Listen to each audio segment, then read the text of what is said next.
Hello, people. How you doing?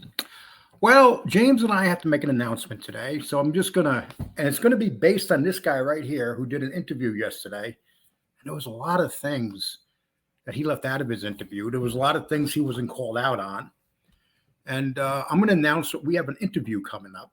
And the interview is from someone that reached out to us.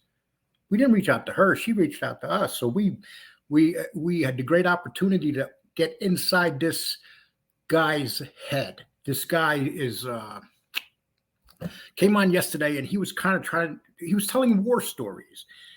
There seemed to be no guilt in this man, and there was an innocent victim here by the name of James Donovan. And people say, "Oh, well, he lived a life." People, James Donovan had no criminal record. Hector Pagan had a hell of a criminal record. He did a lot of bad things in his life. And yesterday he's making excuses on his bad stuff. So we're going to call him out. Our interview is going to be next Thursday, and it's a done deal. And this is what you need to hear. We never hear the other side. We hear what these guys have to say. We have informants in this genre, right? There's certain informants that come in, though, that really should have never gotten any type of agreement from the government. The government should have never said, "Oh, we need your information." And let me tell you why, especially with Hector Pagan, because his information sent hardly nobody to prison. They forgave him on a murder charge, and he had to go into protective custody for 10 years, but they forgave him on a murder charge. For altogether, he testified against 5 people, and altogether they got a combined like 3-4 years combined. So they were willing to forgive this guy on a murder charge, a cold-blooded murder charge where he shot a man in the leg, and the man bled to death slowly. Literally, by the time they got to the hospital, he only had 2 pints of blood left in him. He literally bled out. The guy had a torturous death. And what did they do? They got the money. They went and did foolish things. They got busted. Eventually got busted. But the fact of the matter is that this guy committed this crime after he already made a deal with the government, after he was already an informant. He started informing years before this crime. And then he wears a watch, and he records his father and other members of that family. But not only that, he wore that watch when he was around his own family. There's nothing good about this guy. Just watch when they come on. You can see that there's no forgiveness in them. Then they blame the victims. He said, people, when I heard this is a new one. These informants, they always got new ones, right? Things they say. Why did they inform? And here's what he said. Let's see. Let me pull this up. He said, "I informed because I was saving him." So he was saving Graziano, his father-in-law. So he decided he wanted to save him. So he decided to become an informant. Is that what happened? Really? You became an informant because you murdered somebody. You got caught. You were already testifying. You were already a government witness. While there's nothing great about you whatsoever. Can you imagine? People reached out to James and I because they know that we did a story on him before he came in. So they reached out. But people making this James Donovan and like he was some kind of James Donovan coached his daughter in baseball. He may have had his flaws in life, but he wasn't a killer. There's no murder on his record. He had no criminal record. And what they did is they turned this victim, when they went to court, they turned this victim into like he did something wrong, like it was his fault. Well, I only shot him in the leg because I didn't want to hurt him. You shot him in the leg and it tore apart his artery and he bled to death slower than you could ever imagine. It was a horrible death. Horrible. The hospital said that if they got him there a couple minutes earlier, they probably could have saved him, but he bled out. But when you have that type of injury, the first thing they have to do is get treatment to them right away. But you clowns were in the car grabbing the fucking money and stuff, not caring, and letting the man bleed out. And then you come on here and you look for pity. Everything's okay. You know, hey, I changed my life around. Every damn one of you say this. I changed my life around. I'm different now. Are you here to save the children too, Mr. Pagan? Because that's what it seems like. Okay, so you said I was saving him. So you ratted because you wanted to save your father-in-law from being killed. You actually said that. The most ridiculous thing I ever heard, and you weren't even called on it. Matter of fact, I'm not going to name the person by name who interviewed you because I don't want to give him that. But here's what it comes down to. The minute you said I was saving him, you should have been called out on it, and you weren't. This claim that you ratted on a man because you were saving him? Really? I'm going to read you guys something. Okay, first let's do this. I'm going to put something up here real quick. Okay, this is what happened in court. First of all, this is the statement. Then I'm going to read you something about his case, just to give you guys an idea about this person. This is the statement that the daughter made in court. And let me take this down first. 1 second.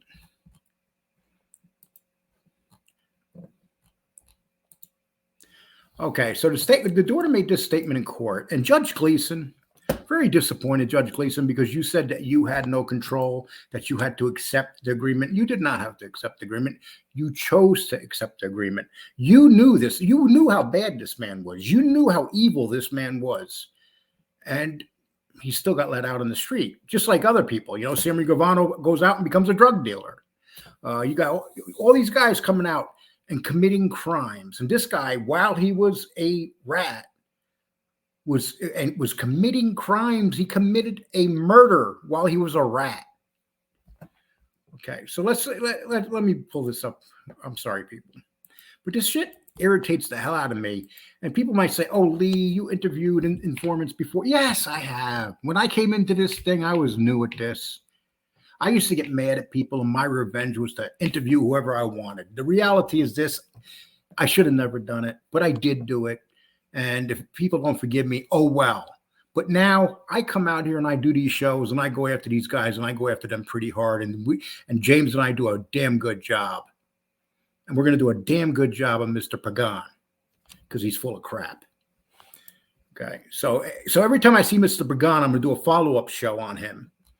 And I'm going to bring on people that know him. Because it's amazing how many people I'm getting that have literally come forward that know him, and they're sending me all this stuff on him. One guy wrote and said, "I just seen that interview. It was so." He goes, "The interviewer didn't do their homework at all." And you know, when you're in awe of somebody, you don't do your homework. That's what happens. Okay. So let's put this up. This is okay. Donovan. Okay, the victim's daughter, stood to face Judge Gleason and pleaded that he not give Pagan the freedom to take and ruin lives of others. "I can still hear his voice coaching me," she said about her father through sobs. "I am no longer the same person. I will never again know happiness without pain." Donovan said previous deals with Pagan had swung with the federal government in exchange for leniency. Is not justice. "How many deals can one man get?" she asked. "It should stop here." Her words would hit the mark. And Judge Gleason said, "What you said here today would rip out any judge's heart," Gleason said. "I would say the exact same thing." Yeah, you would say the exact same thing, and you're overlooking this case, but you still chose to let this man put away the people that didn't pull the trigger. What you said to Gleason added that if it were my daughter, he'd melt the key to the jailhouse. Pagan hasn't changed his spots, Gleason conceded, and law enforcement is a pretty callous system. But he said the government needs cooperation of that nature. What cooperation? He didn't hardly put anybody away. You forgave him for a murder where his testimony was a joke. No one believed him. Gleason said he had no choice but to honor Pagan's agreement and the government to put away mobsters. Pagan made the deal out of pure selfishness and getting himself out of jail, Gleason said. This is a judge saying this, adding that Janine Donovan's word will ring in my ears for years. Nevertheless, the judge said he felt the need to award cooperation and he's going to walk out of jail, not be carried out of jail.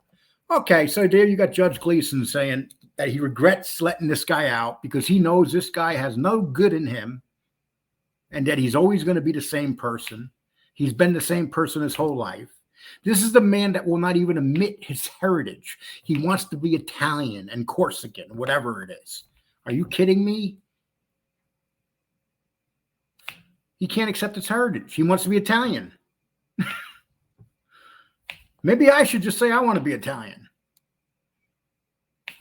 It's amazing. You are what you are. Don't pretend you're an Italian. Why do you want to be an Italian? You're rather than a bunch of real Italians. Okay, let's go on to this. Okay, I'm going to pull this up.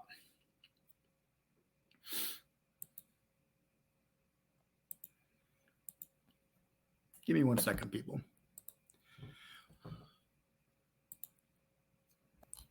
Okay, so it says, Hector Pecan secretly taped Graziano, that's his father-in-law, along with 5 other members and associates of the Bonano crime family last year. 4 men, including Graziano, were sentenced to 4.5 years collectively after the recordings revealed that they attempted to steal $150,000 illegal gambling debt and alluded to being involved in a robbery in a social club controlled by the family. So let me make this clear, people. Hector Pagan gave his testimony, and the 4 men he testified against altogether did 4.5 years. Think about that, 4.5 years. And, okay, let's go on with that. Pagan, who was often featured on Mob's Wives, a show produced by one of Graziano's daughters, Jennifer Graziano. These were very serious crimes, said Chief Justice Carol Amon, and she laid down Graziano's sentence.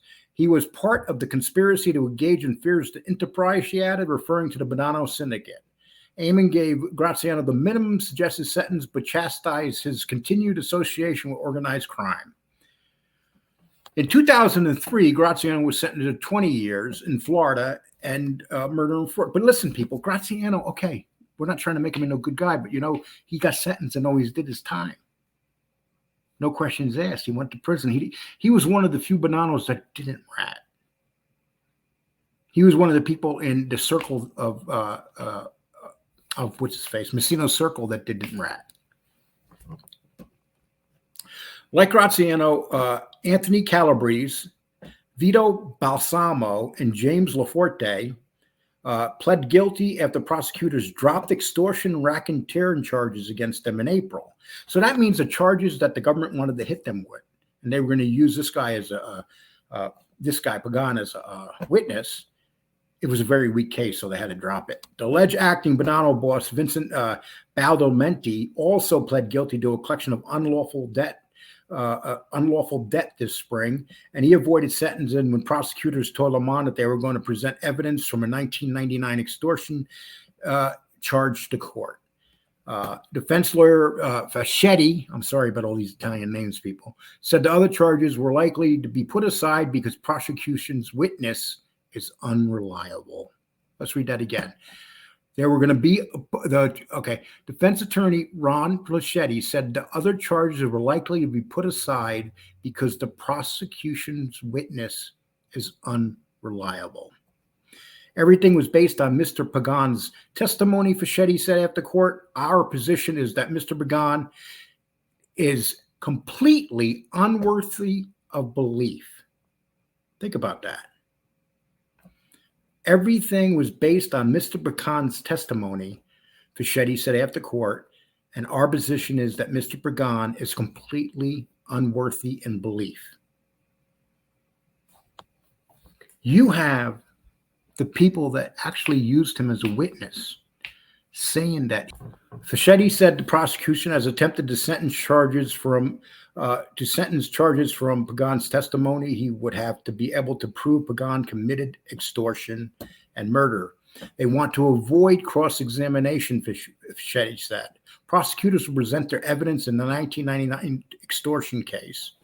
The sixth defendant, Nicholas Santoro, will be sentenced in October, another light sentence. Okay, people. So basically what I'm trying to say is that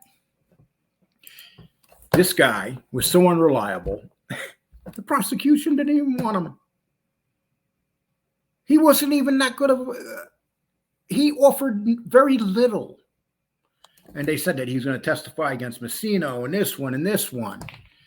They let him they gave him a light charge on a murder charge. They gave him a light sentence on a murder charge. And here's what he gave them. Let's see what else he gave them. He gave them also Richard Riccardi and Luigi Grasso were fingered in the fatal robbery of the Brooklyn cashier by mob rat Hector Pagan, who shot and killed the victim. Hector Pagan shot and killed the victim. And now you got Riccardi and Grasso. They received 30 and 33 years apiece. So the only people that he gave them of any substance of sentences were the people that was with him in a robbery. They could have convicted Riccardi. They could have convicted Grasso. They could have convicted Pagan if they put him on trial. They didn't want to take that chance. So they had the guy that did the shooting rat on the driver, the getaway driver, and the guy that was with him that did the robbery. The guy that was with him that did the robbery got 30 years, 33 years. Listen, they all of them deserve long sentences. But the shooter getting a short sentence because he ratted out these guys because he's a coward? Yeah.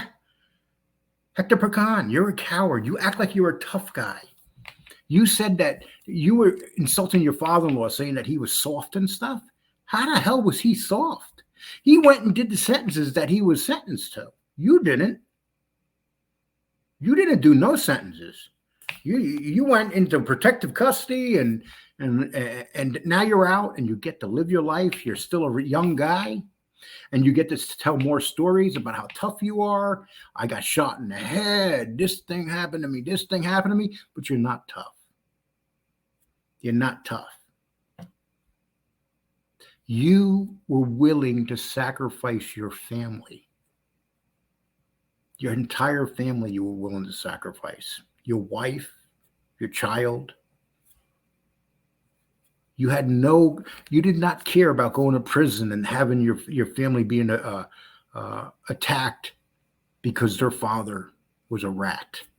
And not only was the father a rat, he ratted out his father-in-law. He ratted out a guy that he says that he still loves. How come these guys, these informants that get caught, they always say they still love the person they ratted on, except for Sammy Gravano. Sammy Gravano, he's in a whole different league. But these other guys, you'll always hear them say, I love the guy that I ratted on. We can name every one of them. They all do that. Why? These guys that you ratted on, do you think they love you? Do you think that their families love you for your cowardly actions? And then and the people that want to say, oh, Lee, how do we know that you wouldn't take a plea right away? I'm not them. I didn't do this crap. I've done time, not the time that they've done, but I can guarantee you one thing. If I shot a man in the leg and he bled to death and I was in the middle of robbing a couple $100,000 of money, you would never see me again. I would be in prison. I would die in prison. Just like Riccardi and Grasso, they may get out as older men, but the chances are they're going to die in prison. While this guy sits at home, just like Sammy Gravano sits at home, while Gotti died in prison, are, we can go on and on and on with these rats. We can go on and on. They all do the same thing. And they all have the same very few of these guys ever say, look, I was a rat. I ratted. No excuse. They usually go after the person they ratted on, but they'll say, I loved them too. They didn't love them. And what makes this guy the worst of the worst is he did it to his family. That's what makes him the worst of the worst. He did it to his father-in-law. His father-in-law who made him something. And he's saying that when he was on the street, he used to go to Joe Messina and talk about the father-in-law behind his back. But BS, dude, if you did that, Messina would have whacked you. So you're going to go to Messina, and this is what you're claiming. You went to Joe Messina and you talked about Graziano behind his back to Joe Messina. Graziano, who was a capo, a made man, you were not. And you were talking crap about him to Joe Messina. And they accepted that. Bullshit. That's a lie. The rules are you don't do that. That's a death sentence. But people are going to be stupid enough to believe you. And people, that's just, you're going to see me with Mr. Pagan a lot.